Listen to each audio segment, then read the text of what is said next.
the same old. What are the people saying? And 5 local government out of the 30 local government is more than many states in the north. The economy is booming. Where is the economy booming? Bomb blast in Abuja. Don't you have security? Why are we fighting? Presidency should not just sit in Abuja or in Asokoro or wherever he lives. Senators are sponsoring this Boko Haram. They know them. Men cannot be there and be there at the same time. The life of the citizens, community need to be protected. It can't work out. Bring the message of peace. Let there be proper devolution of power from the center. The center is too powerful. The People, only on Core TV News. All right, thanks for staying with us. You're still on Core Digest right here on Core TV News, where we bring you top issues as far as it concerns the country. President Goodluck Jonathan yesterday had a planned trip to Chibok, a local government that have had its own fair of controversy as far as the recent bombing by Boko Haram is concerned. And other reports came out to say that the trip has been aborted and for security reasons. And another quarter has also said that he never had a plan to travel to Chibok. Controversy, it must be said. And still in the studio with me, Tunde Kolawole, a barrister as well as a public affairs analyst. Thanks for staying with us. Yeah, thank you, sir. All right. How would you describe the controversy that have rocked? As we don't even know what to believe anymore, if the president actually wanted to travel to Chibok or if he wanted to go to. But however, how would you look at the controversy that have rocked, that have made the whole situation? Yeah, it is sad. I read it on the front page of most Nigerian newspapers and also had it on the electronic media that the president was going to visit Chibok. Only for the presidential spokesman Ruben Abatia to say there was no iota of truth to that report. Where that controversy or that where the media got their information from, such that it could make the front page for most of the national dailies really baffles me. But you see, Nigerian politicians are very ingenious people. They have a way of doing it. But I want to say, let's give the presidency the benefit of doubt that they never planned a trip to Chibok. Is a trip to Chibok really necessary? That is another question. I have heard it even from your own bulletin here. The pros and cons of people saying it was imperative, very important for the president to visit Chibok. A few people have also said it's totally unnecessary. And people have cited the American example and say when there are issues, the American president would go and visit some of these places. And I say, look, the situations are totally different. If you ask me my humble opinion, I would say that it's totally unnecessary for the president to go to Chibok. What is he going there to do? I ask you, how many condolence visits will the presidency pay? How many solidarity visits is he going to pay? For God's sake, Nigeria is at war. And when a country is at war, there is no time for condolence visits. All that the president required to do is to monitor what the service chiefs or what the soldiers are doing on the ground and to get reports. The situation in America is totally an isolated thing. A soldier might shoot a colleague, somebody, a deranged man might walk into a shopping mall and then kill a few people. And somebody goes to school with his mother's guns and start killing innocent school children. Those are totally different. All the time that the war was going on in Afghanistan and Nola, each time, did you ever see at any time with the American president, each time an American soldier is killed, then the president will fly all the way from America and go? That's totally unnecessary. And let's send this note of warning to our countrymen. Except there is a miracle from somewhere. And if we take the precedent that is happening in the other different parts of the world, for example, this war is going to be going on in the next 10 years. So, if it is going to last as much as 10 years and all that, is it that each time a person is killed, each time there is a bomb blast in Yanya or somewhere else and all that, then the president must not visit the place? But this one has its own peculiarity, because we're talking about not only Chibok. One of the 9 points recommendation by the Northern Elders Forum is for Mr. President to visit the terrorism struck areas of Nigeria. They believe it is symbolic. If, for instance, a part of the country is at war, as you said, we need the image of leadership to reassure Nigerians that all is well. What Abate said is that it is not possible to cancel a non-existent trip. This is not the first time Mr. President is visiting a site of bomb blast. He did it at Yanya. What makes northern Nigeria different Many are saying possibly he is scared of his own life, or so to speak. But I don't want us to nullify the impact of his visit. Would you agree that he has no symbol at all in reassuring hope to the people of Chibok? He definitely has, not just the civilian population alone, but even the military. The military and other, because if the president is the commander-in-chief, and when the commander-in-chief visits the battlefield and other, he goes with all sorts of this thing that sends the right signal and then boosts the morale of the average soldier, that the commander-in-chief really cares and then appreciate what they are doing on the battlefield and other. There is no doubt about that, but to see the situation is totally different in the sense that if I were the commander-in-chief at this period in time, you find it difficult to even trust anybody. You find it difficult to really say, to guarantee even the security of the commander-in-chief if he visits the battlefield. Well, look at what is happening. We've cited the example of soldiers taking off from Lokoja and getting ambushed before they go to Abuja. You have also cited the example of Nigerian soldiers going somewhere else, and then before they got in, the Boko Haram already got the information, and then they already killed about 10 soldiers. And then when you look at the uncooperative attitude of the governor, the kind of utterances that is coming from some of these governors and all that, you don't want to step into that kind of an arena, because you require all hands to be on deck for a successful trip to be made to some of these places. But more importantly, like I am emphasizing, yes, it is good for morale boosting.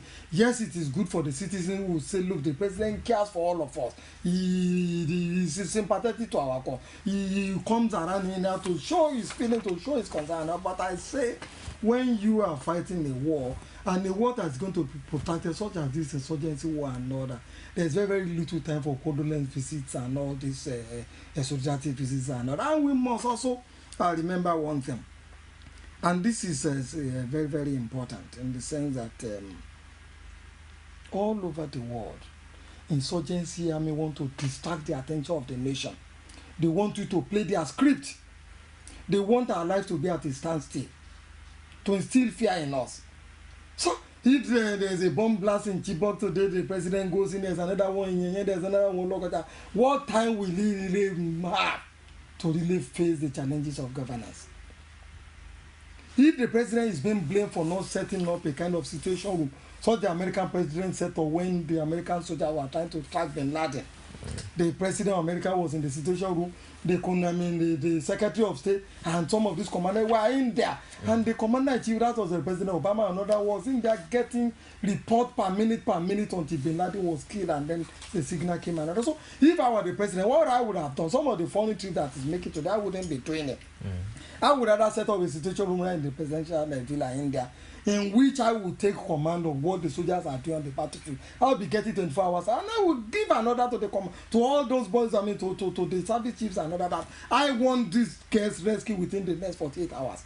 And if you're unable to do it, for God's sake, I will take the necessary, either by relieving or by now, another security source. That is the only blame I think the president has. Another security source said the mutiny by some soldiers of the 101 Battalion who attacked the general officer commanding Major General Abubakar Mohammed on Tuesday also heightened fears ahead of the visit. And also, some parents also reacted to the fact that President Goodluck Jonathan has not really showed concern with his absence, from Chibok. And you also agree as a father that as a father of the nation, you can't take away the importance of at least going to see the parents of people that have lost their lives.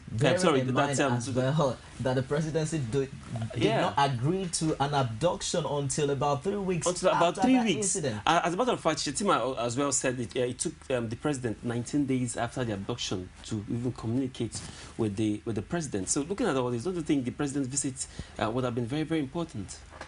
Yeah, it is in terms of boosting the morale, like I said, and then even mobilizing the local population against the Boko Haram. But you ask yourself, with the kind of estrangement, because I would want to put it that way, it would appear to me as if the presidency and then the governor in some of these places are really estranged.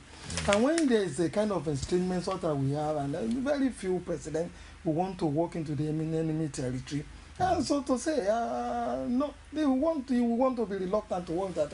As to the president taking 19 days to really reconcile with the reality that those girls were stolen and all that. That is the governor who should be playing for it. Immediately that incident happened, he will communicate with his commander and the president and say, give him a situation report and what happened in some of those places. And let me tell you, it's not in the president alone that never believed such a thing could happen. Immediately myself, when I got that information, I asked myself, how is it possible that the Boko Haram people will walk into a school, cut away 230 girls?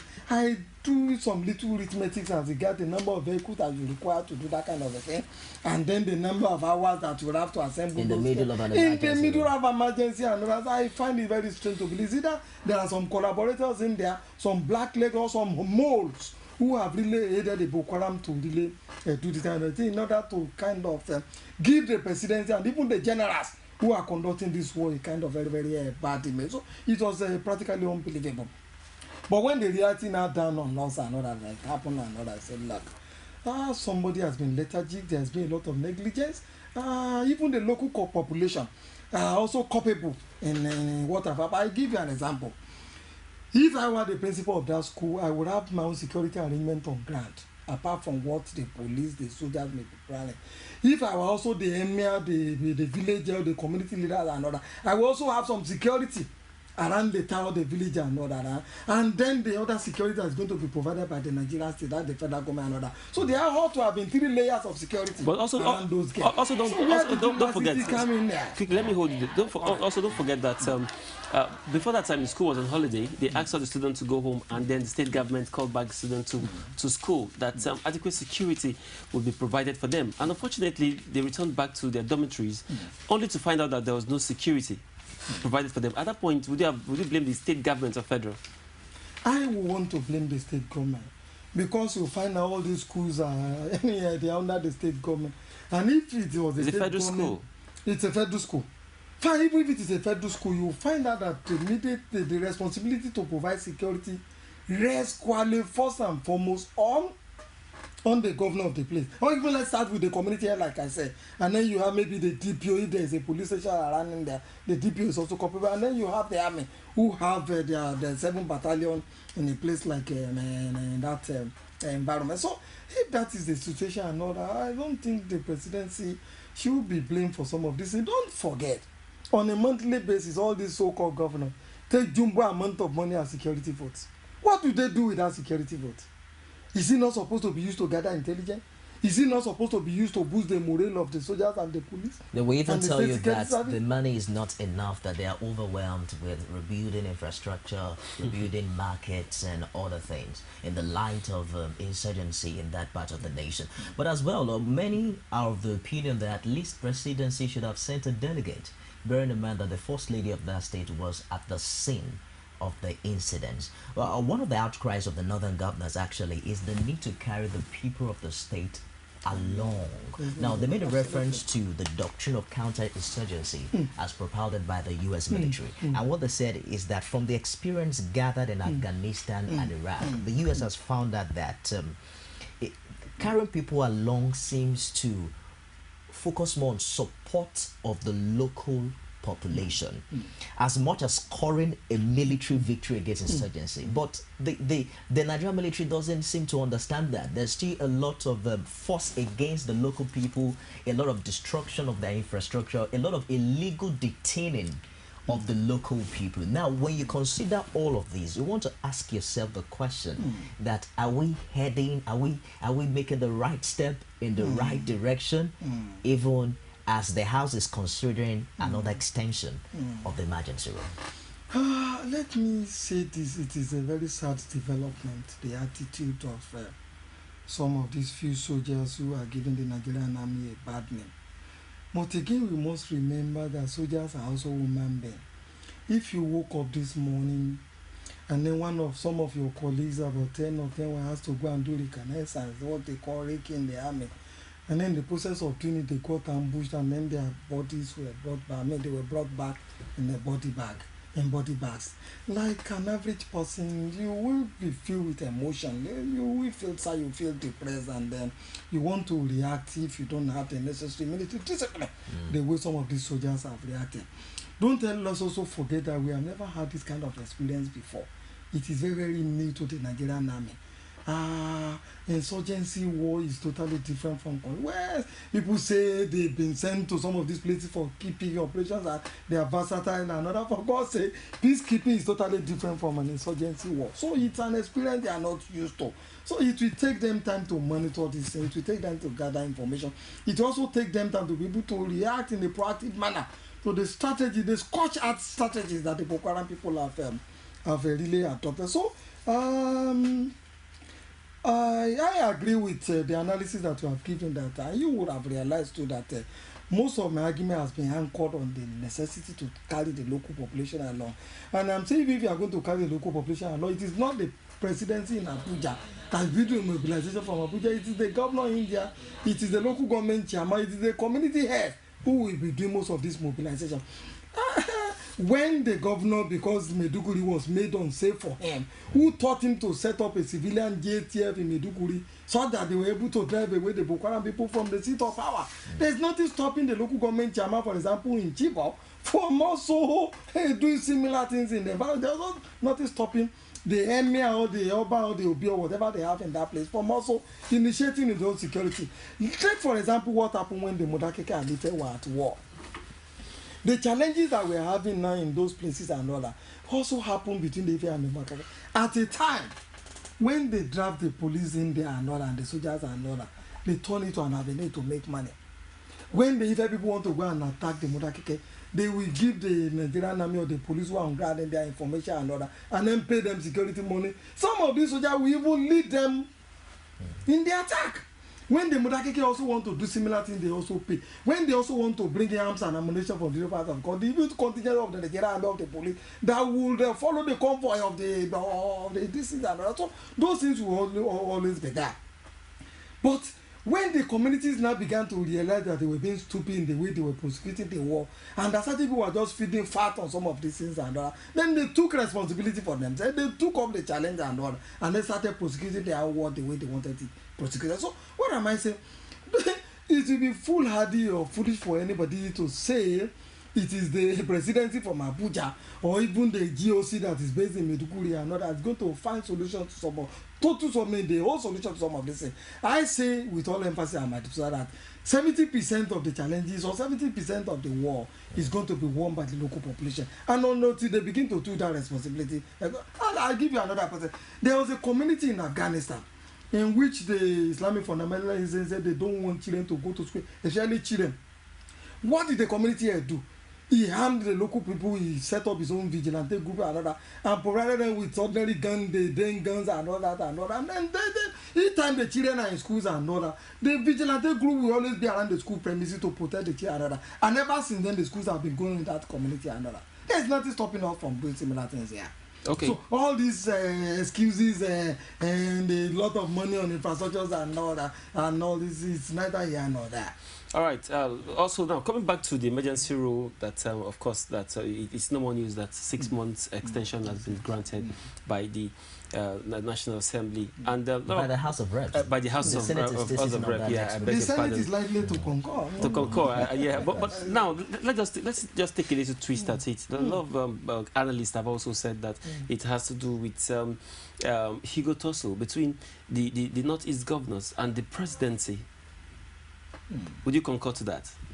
Yes, I agree. But I also go a little further to say that some of these things may be about 2015. You will find out that certain elements in the North, certain political allies in the North have been insisting that they want power to return to that place. And part of the game plan against Dr. Goodluck Jonathan, as it appears to me, is to begin to undermine him one way or the other, so that by the time you do great blows to his credibility and all that, by the time you paint him as an enemy of the North, somebody who doesn't care about the welfare and the security of people of the North and all that, the possibilities are there that these people will not want to vote for him come 2015. And you'll find out a lot of votes is going to be coming from some of those places. Take Yako's letter, for example. It was not meant for Dr. Goodluck Jonathan. Immediately released that letter, the BBC Hausa service gave it a lot of prominence. And most of the local media in the North and also gave it a lot of prominence and all that. The message was for the grassroots, for the ordinary voter on the streets and all that, to say, look, this is an enemy of Northern Nigeria. Don't vote for him. And I say, if people begin to think like statesmen, not like politicians, if people begin to realize that if this Boko Haram insurgency goes for too long and all that, they're even not going to be the Nigerian state to preside over, then they will not begin to behave the way and manner they are behaving. That is my take on that. So, in other words, you're saying they point out to 2015 elections? Oh, absolutely, absolutely. In fact, I would want to say that the way and manner some of these governors are behaving is more about 2015, denting the image of the presidency, painting him as anti-North, painting him as anti-Islam, painting him as somebody who doesn't want the development of the North, and painting him as somebody who's been committed. But he hasn't made any pronouncement yet. You mean the presidency? Yes. Yeah, it's not necessary. Sometimes I want to quote Chinua Achebe in this. Chinua Achebe says, if you are by the riverside having your bath, and a madman comes around and cuts away your dress, and then you begin to chase him, passers-by, what would they think? Rather than look at the man who cut away your dress as the man, they begin to think that you are the person who is actually mentally deranged. I think that is the reason why the presidency is not reacting. But then let's look at the role of Mr. President in all of this. So begin to see the relationship between insurgency in the North and the 2015 general election. Some are of the opinion that Mr. President, there's so much responsibility on him now to make certain huge sacrifices. You can't fight terrorism and campaign for elections at the same time. You can't tackle the challenge of insurgency and still also at the other side working on holding on to power. Isn't it this time where we need the spirit of Nelson Mandela in African leadership, where leadership will take up a challenge? If security is the challenge in Nigeria, let us face it headlong. Do you see quality leadership when Mr. President is still fighting for a second term at this very critical time in our history as a nation? I must say that the performance of Dr. Goodluck Jonathan, I'm sorry to use the word, has been mediocre. He hasn't been able to satisfy all of us, not just in terms of the war of this insurgency, but also in the area of economy and social governance, even in terms of the bravura that a president who has a PhD should bring into governance. Charisma. You know, some of the challenges that he has is because he's not charismatic. If the charismas were there, if he behaved like a true PhD, if he would do what is necessary when it is the time to do it, some of these challenges will not be there. Look at his attitude to the governance. He's behaving like Yar'Adua. And they are not the same. Yar'Adua was sick. He never had the energy to really do governance the way it should be done. Yar'Adua was governing by concessioning, by outsourcing, and all sorts of this thing. Once there is a challenge, he sets up the committee. He outsources the problem to them. He concessions the challenges. If we go say he's never the same. So these are some of the things. If he will take the bulls by the horn and do it the way it should be done, I am sure some of these problems were available. Again, to your question, whether it is possible to do this simultaneous equation that President Goodluck Jonathan seems to be doing. He wants 2015. He wants to win the war of insurgency and all that. It is still possible to do it. Why I say it's possible? If all these elements, if all these governors will cooperate with him and give him the necessary support and all that, he could do that. As regards whether he should continue in 2015, they should leave that to the Nigerian electorate. And I go back to what I said, and that people should behave like statesmen. The Mandela example that you gave is not the same. Why did Mandela throw in the towel? When he was asked another, he said, look, cast your mind, look around the world. Where have you seen an 80-year-old man governing effectively? You have somebody in Mugabe in Zimbabwe. What does he do? At a public forum, at international conference, he's sleeping. And the TV cameras will pick him. He said he doesn't want to be likened to a Mugabe. And that was why he trained it all. For the Goodluck Jonathan, he still has the energy if he will do the job. But do you think his silence on this issue of re-election is also not helping matters? It's not. But you see, I don't want a situation in which he's going to be blackmailed out of power. What I expect those who don't like his God, those who feel he's not performing, to do is to play the game the way it was played in Australia. When certain leaders in the party fell Gilead, or what do they call her name, who was prime minister, was not performing, they threw a challenge to him at the party caucus and all that, and he was defeated.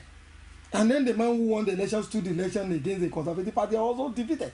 When the man in South Africa today felt that the former president of South Africa was not performing, he threw a challenge to him. I defeated him in the party primaries and all, and the man packed his fire. What I would expect all these northern governors, some of these PD people to do is, look, man, you are not performing. We don't think you can take on to the next level and win this. And then contest against him in the party primaries, mobilize against him, finance these things and all. And then you defeat him. And then he goes home to rest.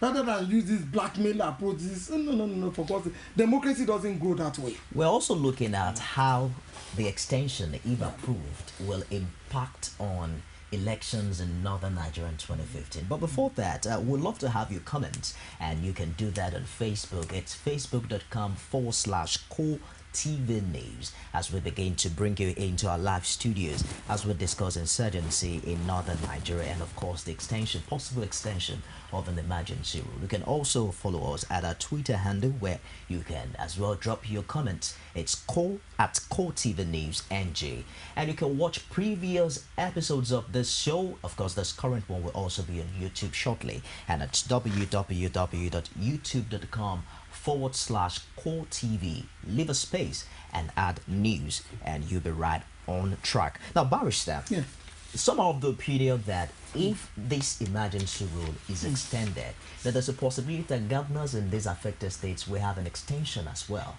as governors. How do you think this emergency rule, if extended, will affect elections in northeastern Nigeria, bearing in mind that that seems to be the stronghold of the opposition as we speak now?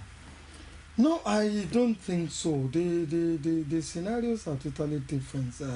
When you look at the constitution, it prescribes the tenure of governors, of houses of assemblies, the national assemblies, and other. You can't spend a day longer than that. Once your tenure expires and all that. By my reading of the constitution, I don't think it's possible to extend that tenure. For some of the state assembly, if the tenure of the House of Assembly has not expired, it probably would have the scenario that we had in Ekiti State, in which the Speaker of the House at that period in time when became the acting governor. So there should be a way around that. But I also think it is possible to organize elections in some of these places. Even when you look at a place like Borno State, where the insurgency has its hotbed and all that, you'll find that the activities of the Boko Haram people is not all over all the local government in those places and all that. It's confined to Bama and some of Chibok and then a few of this. And then if we are going to have elections in those places, you can put in thousands or hundreds of soldiers in there to really man the polling booths and then ensure that Afghanistan, that has been at war for almost 20 years, and they just conducted an election which the whole world has rated as credible and very free and fair. I don't see any reason why we should not be. So elections in northeastern Nigeria come to it's not impossible. It's not impossible. It's not impossible. I think we should be able to do it with good management, with commitment from the soldier, from the police, and then from the civil authority. But don't you think the extension of the emergency rule, because if another 6 months has been given to the emergency rule, it means it will run through November, December.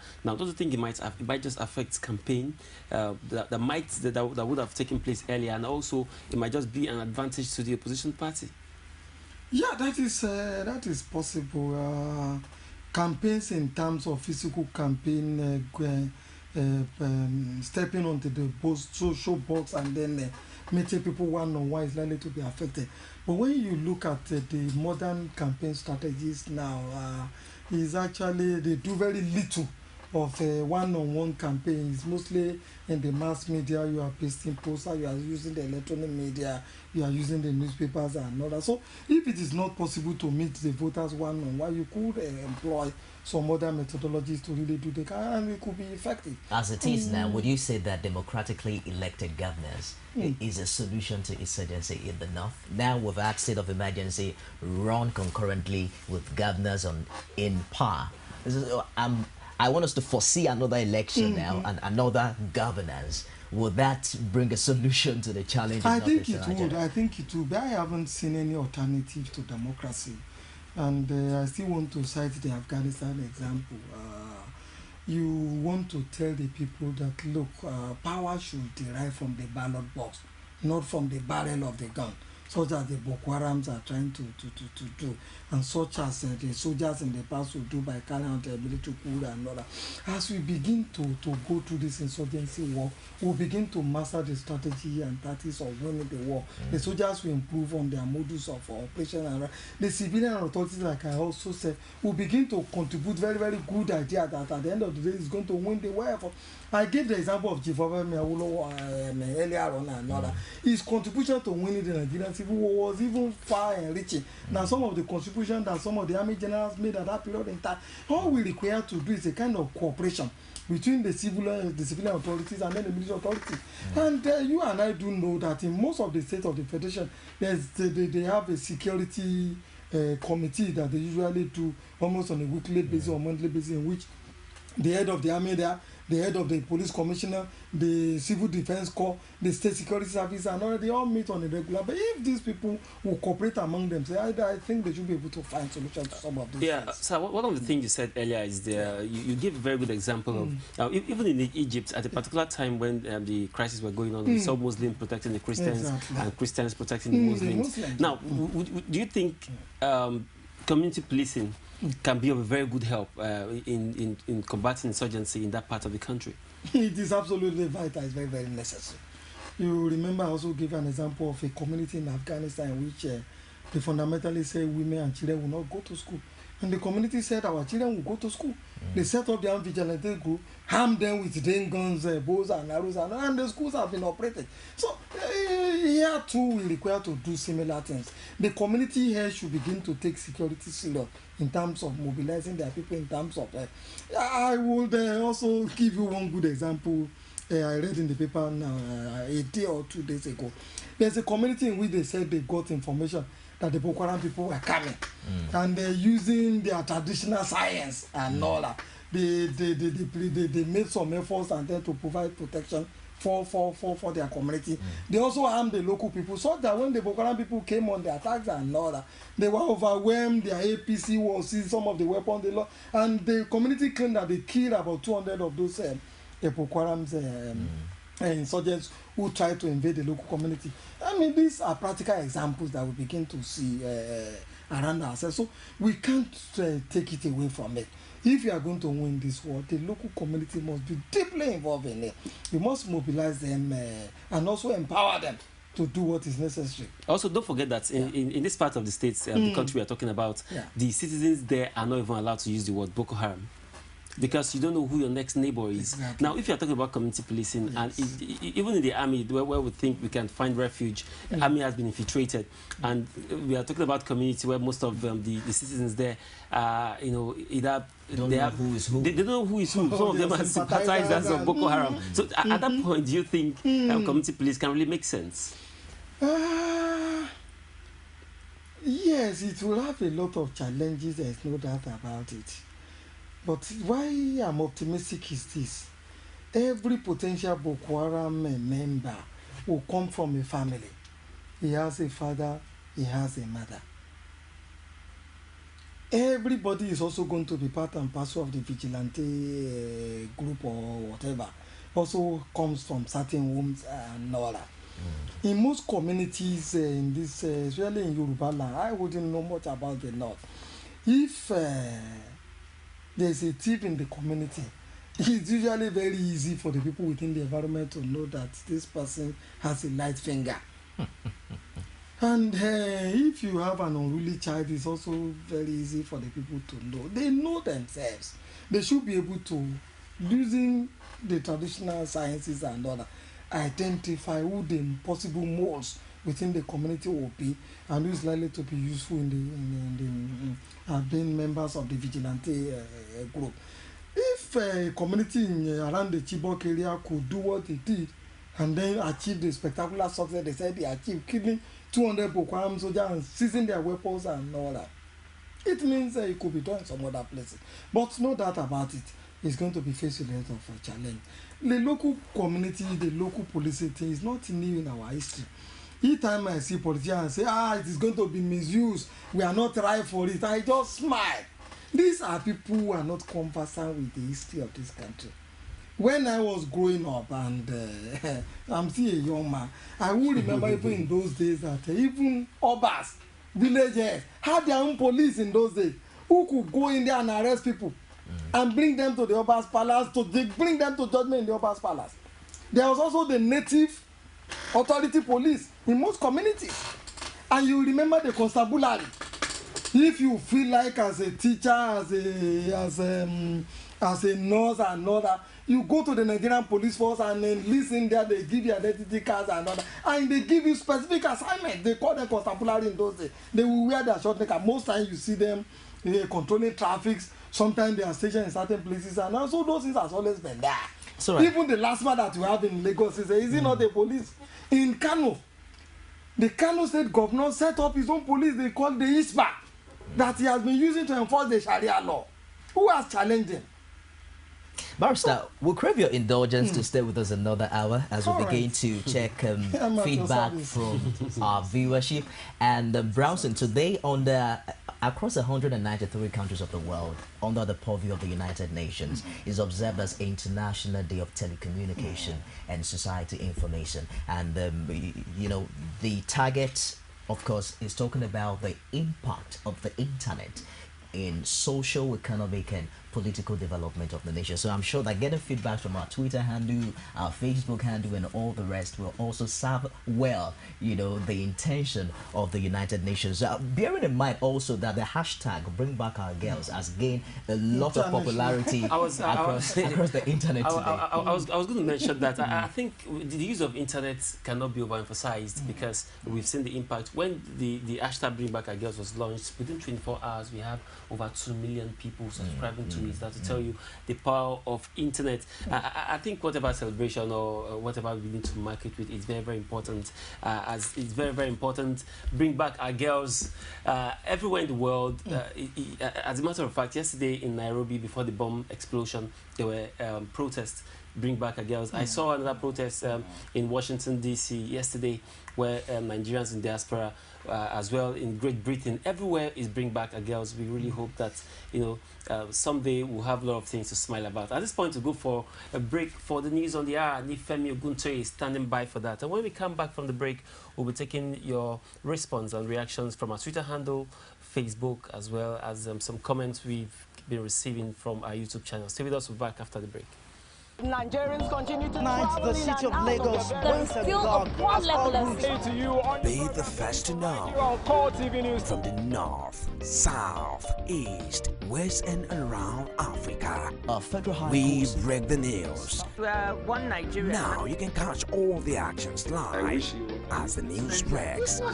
We are Core TV News. Welcome to Core TV. A 24-hour news station.